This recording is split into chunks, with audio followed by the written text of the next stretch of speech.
கிச்சனில் வந்து உபயோகப்படுத்துகிற பாத்திரங்கள் வந்து அழகா இருக்குது அப்படின்றதுக்காக நிறைய பாத்திரங்கள் வாங்கிடுவோம்.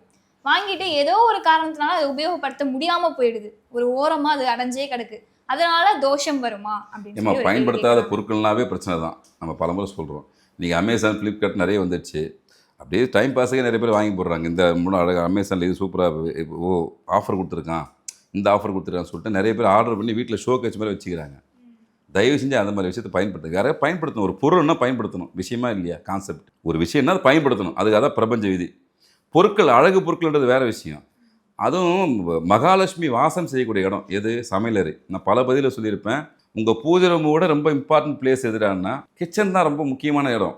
எல்லாத்தையும் தாண்டி வெரி வெரி இம்பார்ட்டன்ட் பிளேஸு. அப்போ அது பூஜைக்கு வேண்டிய ஒரு விஷயம் இடம். அந்த இடத்துல நீங்கள் தேவையற்ற விஷயத்தை போட்டு வச்சிங்கன்னா நிச்சயமாக தோஷமாக தான் மாறும். அப்போ குடும்பத்தில் சின்ன சின்ன சண்டை சச்சரவுகள் வரும், மறைமுக தொந்தரவுகள் வரும், மறைமுக பிரச்சனைகள் வரும், கெட்ட சக்தியில் உள்ள வரதுக்கான வாய்ப்புகளை இது ஏற்படுத்தி தரும். அதுவே காத்து நிற்கும். எல்லாமே இப்போ நிலைவாசப்படியில் நம்ம பொட்டு வச்சு வழிபடுறதுக்கு காரணமே என்னன்னா அங்கே தான் குலதெய்வம் வாசம் செய்கிற இடம். குலதெய்வம் அங்கே தான் இருக்கும். நீங்கள் ரெகுலராக அதை வழிபாடு செய்யும்போது கெட்ட சக்தி உள்ள அதை அலோவ் பண்ணாது.